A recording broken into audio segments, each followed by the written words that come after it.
Hey, hello, this is Mrs. Al-Amoudi, and in this session, I'm going to talk about what you need to do every day. So I want you to think back. Before you came to PA Distance Learning, you probably were in a traditional or a brick and mortar school. In this case, in your previous school, you would get up in the morning, get dressed, eat your breakfast, get on a bus, or maybe walk to school.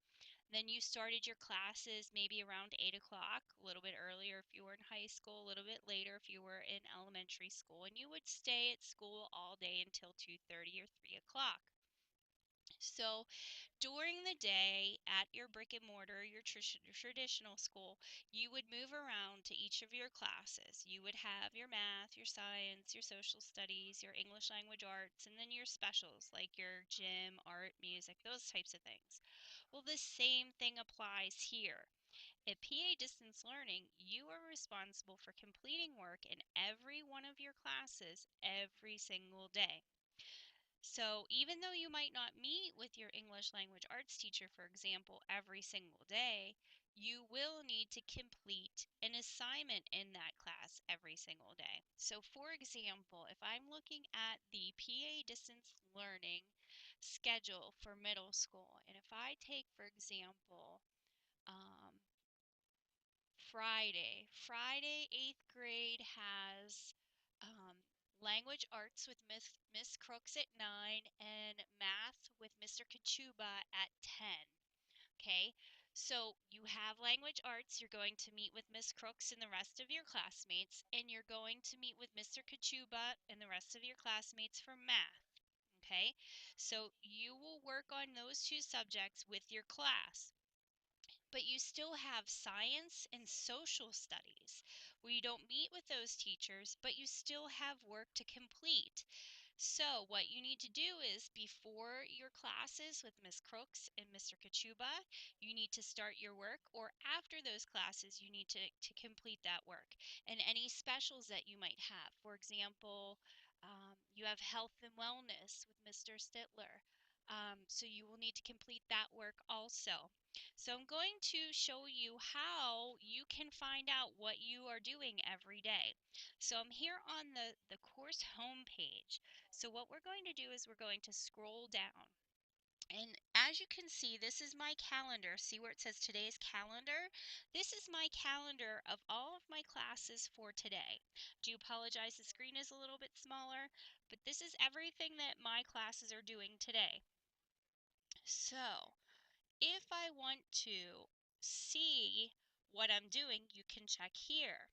Okay, one really nice thing that you can do is if I click on this button here where it has two little windows, I get another window that pops up. Okay, so now you can see everything that is on my schedule. So you can see U.S. Government 1.16. They have to complete Unit 1 assessment, chapters 2 and 4. Seventh grade social studies, 2.6 activities, video, and reading. So you can see all of your assignments. And what's really nice about this screen, and this is something that you can print out.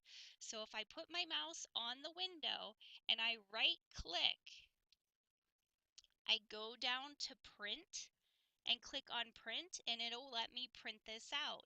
So you can put this in front of you every day. You can print this out and you can see what assignments you have to do for the day. Now, another way you can see what you need to do for the day is you can go to your course. So, for example, I'm going to show you my U.S. government course. So as you can see, if you scroll down, you can see a course calendar here also. It's the same thing. You can open the window. Let me show you that again. I did it pretty quickly. Click on these double windows here, and if you want, you can print this out for the entire week. Okay, so you can do it this way. Another way you can view what you need to do is you can click on the course calendar tab and it will show you every assignment that you need to do for the week. And if I put my mouse over one of the days, it'll give me the details of what needs to be done. Okay, so please remember, Even though you're not going to a physical building, it's really important that you complete an assignment in every single course, every single day. If you are going to a live learning session, then during the live learning session, you will be doing a lesson with your teacher and your classmates. Sometimes you might have to complete something after the live learning session, but for the most part, you will be doing things together in class. So once again, it's really important that you understand that every single day you have to complete an assignment in every single class.